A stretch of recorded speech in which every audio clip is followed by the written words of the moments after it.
Sound off for Chesterfield. Chesterfield, the only cigarette in America to give you premium quality in both regular and king size, brings you Dragnet.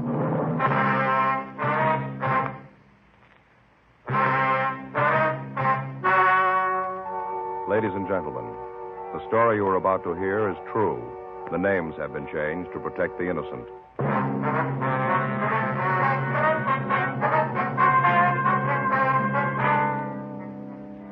You're a detective sergeant. You're assigned a robbery detail. A series of holdups takes place in your city. The victims are managers of large markets. You've got a description of the suspect. Your job, get him. Thousands are changing to Chesterfield, both regular and king size, because only Chesterfield has premium quality in both sizes. That means king-size Chesterfield contains tobaccos of better quality and higher price than any other king-size cigarette. The same fine tobacco as in regular Chesterfield. There is absolutely no difference, except that king-size Chesterfield is larger, contains so much more of the same tobaccos, it gives more than a fifth longer smoke. Yes, more than a fifth longer smoke from king-size Chesterfields. So remember, Chesterfield is the only cigarette to give you premium quality in both regular and king size. Buy 'em either way you like 'em, regular or king size. You'll find premium quality Chesterfields much milder. Yes, Chesterfield is best for you.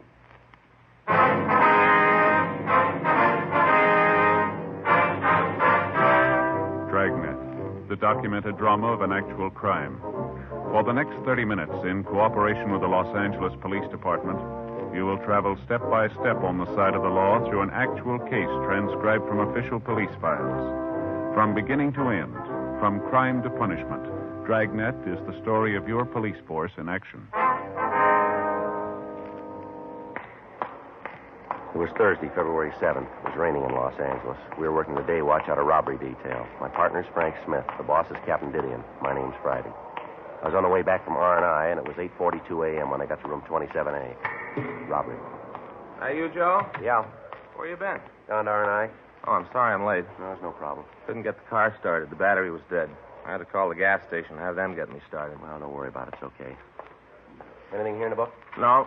Checked him when I got in. Had a 211 out in Westwood last night. Same M.O. Might be the guy. Who's checking it? Murph and Creasy went out there this morning. Here's the stuff we got last night. R&I went through it. Doesn't look like they got anything. You seen the skipper yet? No, I saw him come in. I didn't talk to him. Came in, went to his office carrying a bottle of milk. Well, that figures. He's like a barometer, isn't he, Joe? When there's no milk on his desk, you know everything's under control. Yeah. As soon as that milk comes out, you know the ulcers are grinding. Yeah, I suppose. That must be real rough on him, though. The way the papers have been yakking about this thing. I saw Captain Jack this morning on the way in. Yeah. He said the corner pocket's leaning all over him. Well, there's got to be an answer someplace. The guy can't just keep walking into the stores and walking out again. He's got to make a mistake someplace. Yeah. What's it figure? 6 jobs so far? Yeah, 6 of them. Every one of them, he's made it clean. Hot shot. I'll get it.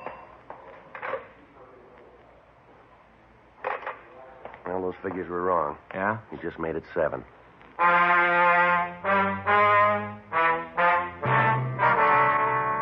For the past 2 months, a hold-up man had been hitting markets throughout the central area. In each case, the description of the bandit was the same. His M.O. tallied with that used in other robberies. In each instance, the bandit had been waiting for the manager of the market when the store was open. At gunpoint, the suspect would force the manager to accompany him around the market. He'd push a wire food cart in front of him as they walked. He'd pick up various merchandise and place it in the basket. He'd then force the manager to open the safe, clean it out, lock the manager in a cold storage vault, and walk out of the market pushing the food cart in front of him. Special stakeouts had been arranged at the markets. Extra units from Metro Division had been assigned to patrol duty, but the holdups continued. 9:22 a.m. Frank and I got to the address of the latest robbery, the county market at the corner of Olympic and Maryland. A radio car was there when we arrived. Come in. Yes, something you wanted? Police officers. It's my partner, Frank Smith. My name's Friday. Hello, I'm Arthur Scott. I'm the manager here. You got that man did this yet? No, sir, not yet. I wonder if you could tell us just what happened. Sure. You know where the other officers are, Mr. Scott? Outside someplace. They were talking to the others, getting names and addresses, something like that. You want to check them, Frank? Yeah, sure. Fine. I wonder if you'd mind telling me just what happened. Well, the man was waiting for me when I came in this morning. I don't know how he got in. He just walked up behind me and said that I shouldn't cause any trouble. About what time was this? Do you remember? Well, let's see. It must have been about 7:10, 7:15. Mm-hmm. Yeah, I came in the front door. Everything looked all right. Walked back here on my way to the office. He just came up in back of me. Yes, sir. Had this gun. He pointed at me, told me not to cause any trouble, like I said. What kind of a gun was it? Would you remember? It was just a gun. He pointed it right at me. Well, I understand that, sir. Do you remember if it was an automatic or a revolver? I guess it was a revolver, long barrel. I could see the bullets in it. I knew it was loaded. I wasn't going to mess with him. Yes, sir. Now, what happened after he walked up to you? He told me that if I went along with him, I wouldn't get hurt. And then he walked me up to the front of the store by the check stands, took one of the baskets, and started to walk along the racks. Made me walk in front of him. Real nervy. Took his time. Mm-hmm. Well, while we walked along, he'd take things out of the displays.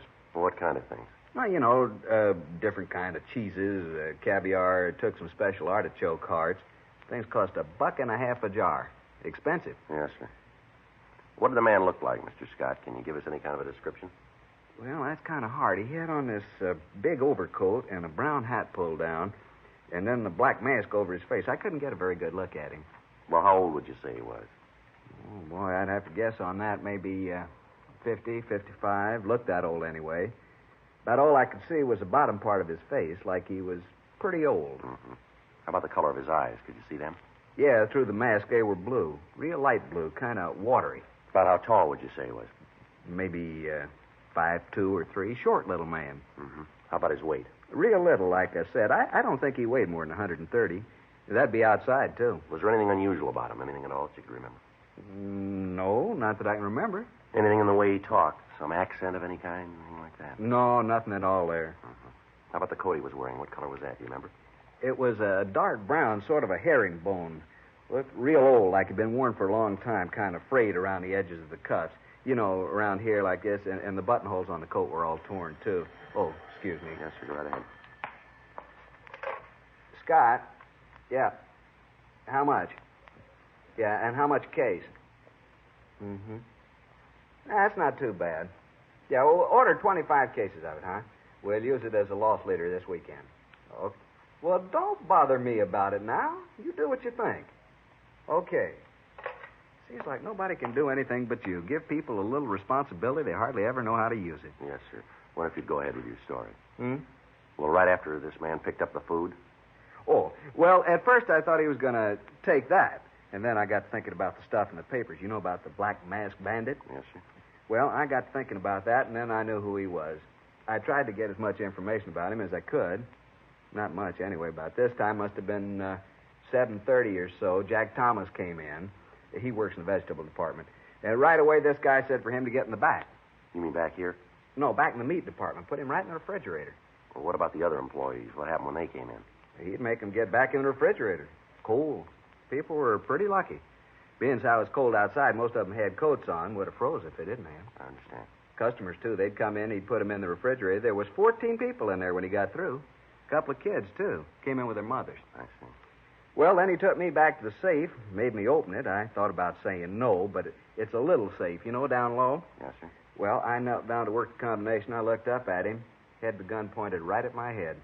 I looked right into the barrel, saw the bullets in the cylinders. I was scared, and I opened the safe. He took the money and put it in a paper bag and dropped it into the basket. And he put you in the refrigerator, too, did he? Yeah, that is, he started to. When he opened the door, the people in there were all shivering, flailing their arms around, trying to keep warm. It's a little room, not much bigger than this, and there wasn't much room to flail. Anyway, they asked him if he wouldn't let him out. He said no, but then he asked me if there was someplace else he could put him. And I told him that the only place I could think of was another storage room. We use it sometimes when we got a real big shipment of meat. Don't usually keep it under refrigeration. I see. They let you all go there, huh? Yeah, it's the darndest thing I ever saw. 14 of them. All 14 herded them just like cattle. Moved them all to the other cooler. They were all so cold they'd have done anything to get out of that one. I tell you, officer, I was scared that one of them might try to be brave about it and cause trouble. I think that guy would have killed him right on the spot. Yes, sir. Well, what did he do then? Well, he locked the door, Then from when I could see through the cooler window, he just strolled out of the store and down the street. He was still wheeling a basket in front of him. Anything, Frank? Yeah, Joe. I checked with Wheelock from the radio car. He said they canvassed the neighborhood, came up with a man who thinks he saw the bandit drive away. Was he able to give us any kind of a description on the car? No. Said he saw this guy walking down the street pushing a basket and thought it was kind of funny. Didn't pay too much attention to it. Saw him get into a late model Ford and drive away. Couldn't give a very good description of the car. Said it was a dark color. Not sure about the year. The guy still had that mask on? No. Didn't have the mask, but the fellow didn't notice anything about his face. Can't help us much there. He's going to come down and look through the mug books. Oh, that's good. Do you have any idea how much money was taken here, sir? Well, no, I can't tell you to the penny, but I figure about $3,500. You usually keep this much money on hand, do you? No, not as a rule. I didn't get to the bank yesterday. We had an inventory sale going on. I just didn't get the chance. Did the bandit take anything you think might help us identify him? Anything from the safe that you might be able to describe? No, not a thing. Just the money. Of course, that's enough. There wasn't much in there. A wristwatch that was lost here in the store. He looked at that but threw it back into the safe. Was he wearing gloves, do you remember? Yeah, he was. Looked like pigskin, sort of a light tan. Mm-hmm. Oh, I know what you're thinking about, fingerprints. No, with those gloves, he wouldn't leave any. Yes, sir. Say, officer. Yeah? You talked to the other officer that was here, the one in the car? Yes, sir, I did. He was kind of in charge of the people in the icebox, took care of them. Was any of them hurt? No, sir. Some of them were pretty cold, but they were all right. Yeah, we keep that box turned way down to sub-zero. Yes, sir. I wonder if, as police officers, you'd mind talking to those folks. They're all good customers here. I'd hate to lose them to Frenchie's Fine Foods down the street. Where's that, sir? Frenchie's Market just down the street. He's going to make a big thing out of this. By noontime, it'll be all over the neighborhood. Well, I'm sure none of your customers will blame you, sir. Well, no, officer, it ain't exactly that. That Frenchie's going to make a big reputation on my back. Well, Mr. Scott, markets have been held up before. Yeah, but not with our motto. What's that? We freeze anything.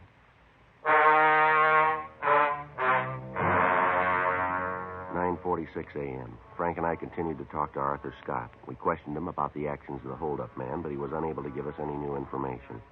The crime lab came out and checked the store. The M.O. was the same.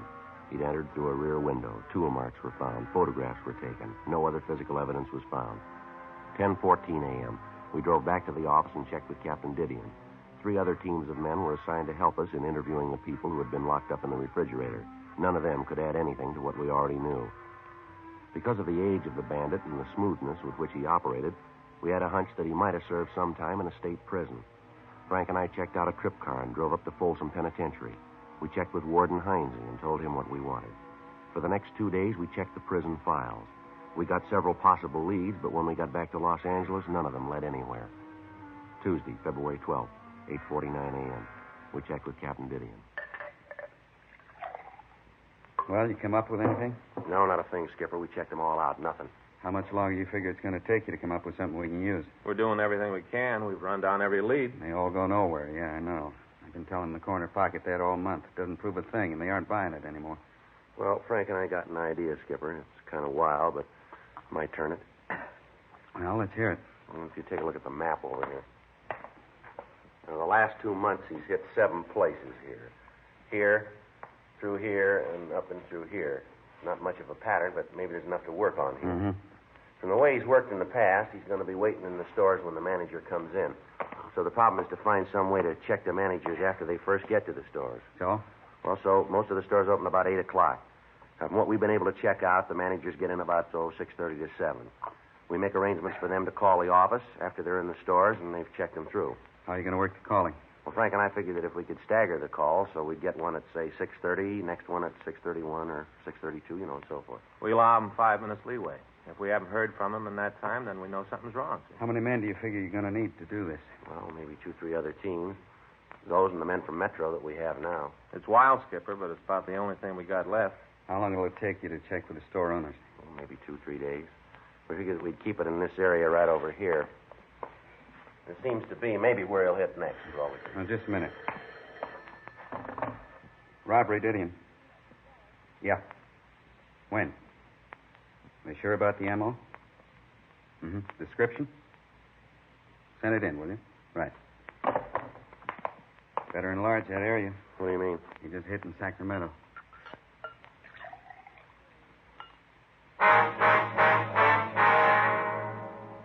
Tuesday, February 12th, 3:45 p.m.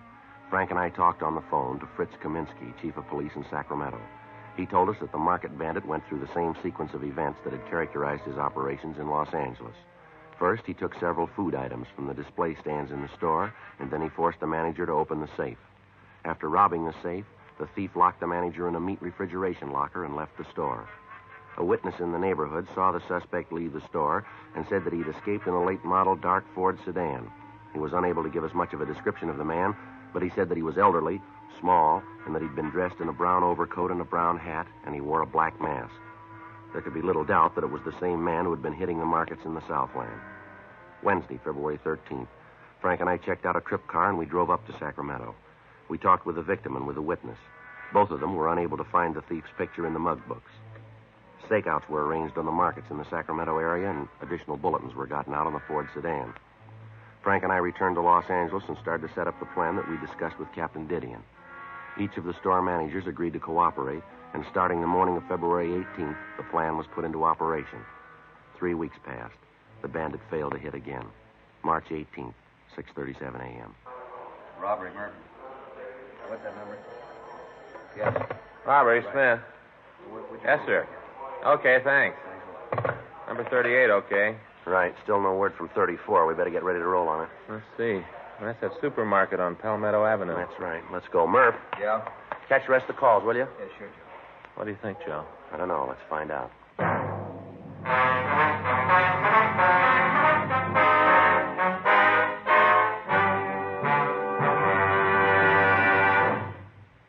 You are listening to Dragnet, the authentic story of your police force in action. The modern way to sell cigarettes is the Chesterfield way, both regular and king size. And we're the only one that does it. We tell you what Chesterfields are made of to give you premium quality in both popular sizes. Our scientists select the best materials. They select for Chesterfield the world's best tobaccos, blend them just right, and they keep Chesterfields tasty and fresh with the best of moistening agents. Now, here's something else that's completely modern about Chesterfield. People smoke Chesterfield, and we tell you what happens. Scientifically, but simply. A medical specialist is making regular bi-monthly examinations of a group of people from various walks of life. 45% of this group have smoked Chesterfield for an average of over 10 years. After 8 months, the medical specialist reports that he observed no adverse effects on the nose, throat, and sinuses of the group from smoking Chesterfield. I'd say that means real mildness. And finally, we ask you to try Chesterfield and prove what we say. Chesterfield is best for you.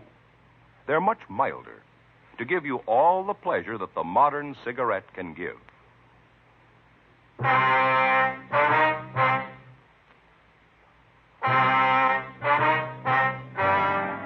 It took us a little over 5 minutes to get to the store on Palmetto. As we went by the place, we couldn't see anyone through the front windows. The store looked empty. Frank pulled the car into the parking lot next door to the store, and we walked around to the front. How about it? No, I can't see anything from here. You want to cover the back? Yeah. I'll give you time to get back there, then I'll go in the front. Right. Watch it.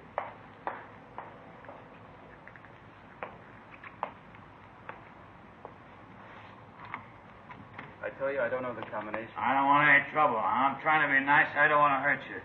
Open the safe and everything will be all right. You read the papers. You know about me. Now do what I say and nothing will All right, mister. Let's hold it right there. Police officers, put that gun down. Now, watch it, Joe. He's coming at you. Get out of my way. All right, come here. You okay, Joe? Yeah, I got him, Frank. Want to shake him down? Right. Here. You got him? You got the gun? Yeah, we got him. I was sure scared there for a minute. I tried to think about how I was going to stall him long enough before you get here. He's clean, Joe. All right, come on, mister. On your feet. Come on. What's your name? Clark. Leonard Clark. All right, let's go. You want me to go along with you? Yeah, we want you to make a crime report. Fine. I'll do anything to help try to rob me. Lousy deal. Might have known something was wrong the way that guy played it. Should have known. Yeah, sure. You figure me for the guy you're looking for, this black mask bandit the paper's been yakking about? That's the way we figure it. Well, too bad, fellas. You can't make me for it. Is that right? Yeah, you're looking for somebody else. You got the wrong man. How old are you, Clark? 52. Ever serve any big time? Sure, what's that prove? Well, the way you look, the way you work this one, even the mask. We made you for it. Only one thing. What's that? You gotta prove it.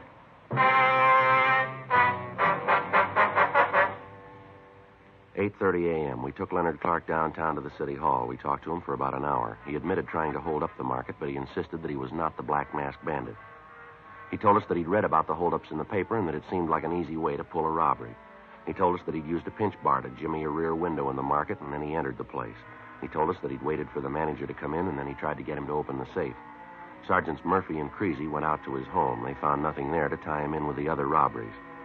A check through R&I showed a record on Clark listing 2 convictions for 211 and 1 count of 245 PC. He'd served time at both San Quentin and Folsom penitentiaries, as well as some of the eastern penitentiaries.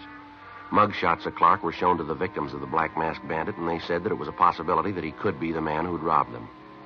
Friday, March 21st, a special show-up was arranged, and the victims were asked to be present. We explained that the questions asked were for the express purpose of acquainting the victims with the suspect's voice. Clark was brought out on the stage and asked his name. Leonard Clark. What were you arrested for? I don't know. You must know what you're being held for. They say I'm the Black Masked Bandit. Are you? No. Were you armed when you were arrested? What? Were you armed when you were arrested? Yeah. What kind of weapon were you carrying? 38 revolver. Leonard, could you speak a little louder, please? 38 revolver. How long you been in jail? Since Tuesday. Where were you arrested? Market out on South Palmetto. It's a long street. Where on South Palmetto? 1721 South Palmetto. What were you doing there? Was arrested for trying to hold up the place. You ever done any big time? Huh? I say, you ever done any big time? Yeah. Where?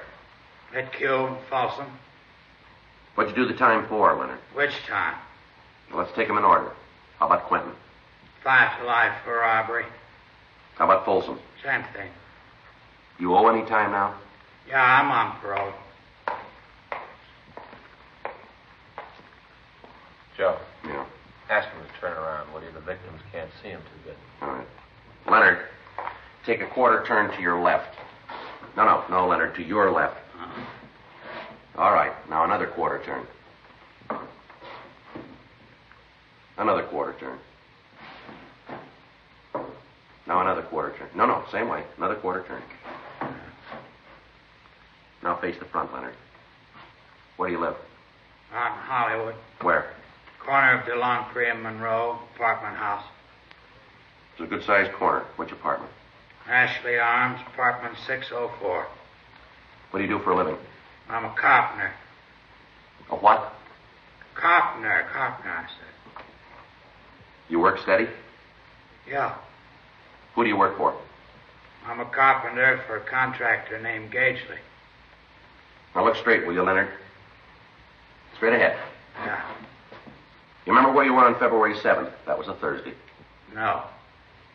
You got no idea at all? Not at all. You own a car? Yeah. What make is it? It's a Ford. Speak up, will you, Leonard? We can't hear you. A Ford. What color is it? Dark blue.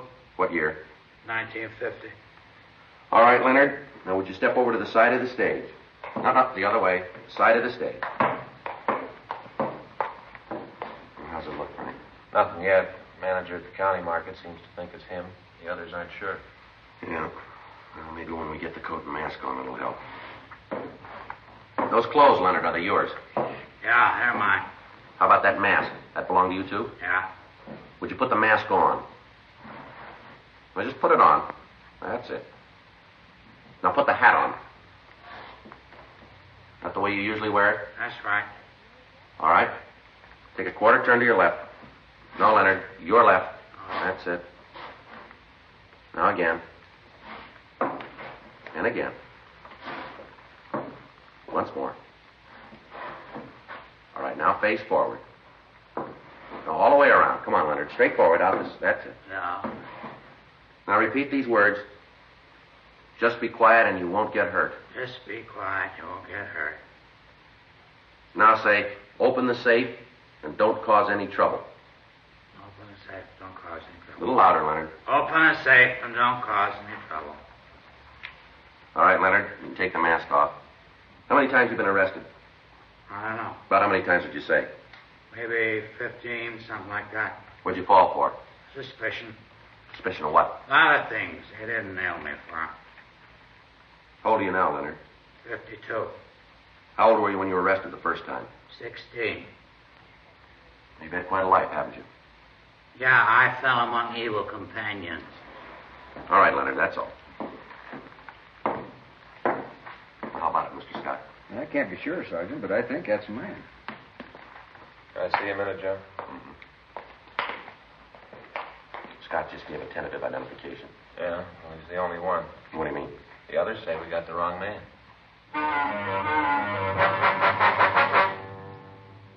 11:45 p.m. We returned Leonard Clark to his cell. Frank and I continued to question the victims of the Black Masked Bandit. Only one of them was able to give us a tentative identification. Clark would be filed on the following morning for attempting to rob the market on Palmetto Avenue, pending investigation on the other charges. The working detective has come to know that many times at a show-up, identifying witnesses sometimes become confused, sometimes fail to speak up for one reason or another, sometimes due to fear, the idea of incriminating a man, thus making the officer's task of bringing a suspect to justice all the more difficult. In spite of the lack of identifying witnesses, Frank and I felt reasonably sure that we had the Black Masked Bandit in custody. The following morning, March 22nd, we checked into the office to fill out the follow-up forms. You know, Joe, I just can't figure it. He's got to be it. He's got the motive, the opportunity, everything. Yeah, M.O. matches. We got him on one count anyway. What happens now? Well, I guess we just wait. If there aren't any more holdups, we know we got the right guy. It's about the only way you can do it. Anyway, you slice it, Clark's finished. The court gets through with him this time, they'll nail him for life. Yeah, I suppose so. He sure looks like the guy to me, though. I tell you, Joe, he's got to be it. Everything fits with him, all the way down the line. That's what I figured, too. Friday, Smith? Yeah, Skipper. Call from Hollywood Division. Just had one at 3rd and Selma. Yeah, what about it? Black Masked Bandit. We haven't got him.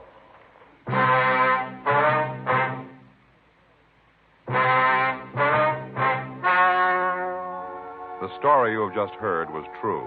The names were changed to protect the innocent. On July 17th, trial was held in Department 89, Superior Court of the State of California, in and for the County of Los Angeles. In a moment, the results of that trial. Now, here is our star, Jack Webb. Thank you, George Fenneman. Friends, all of us who sell Chesterfields want to thank you for making 1952 such a wonderful year, both for Dragnet and for Chesterfield. Remember, Chesterfield makes it possible for us to bring you Dragnet, and in return, we hope you'll try our cigarette, because Chesterfield is best for you. Premium quality Chesterfield. Either way you like them, regular or king size. They're much milder.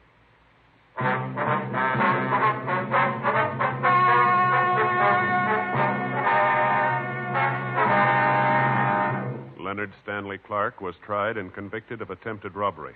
Because of his previous criminal record, he was sentenced to life imprisonment without possibility of parole. He is now serving his term in the state penitentiary, Folsom, California. Next week, The Big Mask, Part 2. Ladies and gentlemen, as an investment, bonds are better than ever. So whether you already buy on the payroll savings plan where you work or the bond-a-month plan where you bank, get an extra bond for defense tomorrow.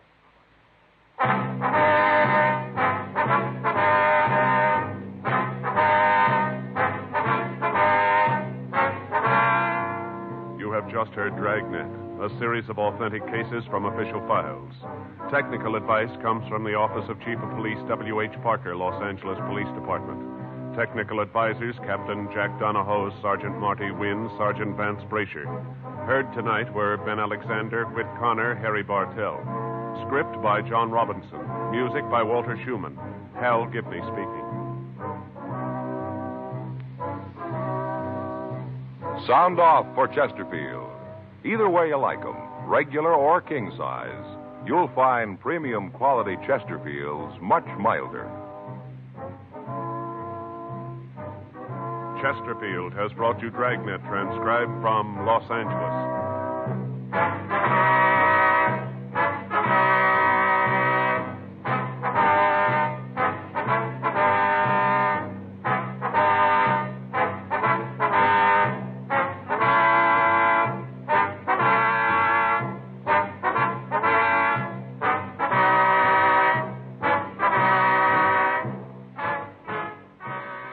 Tonight, there's more adventure with Barry Craig, confidential investigator, on NBC.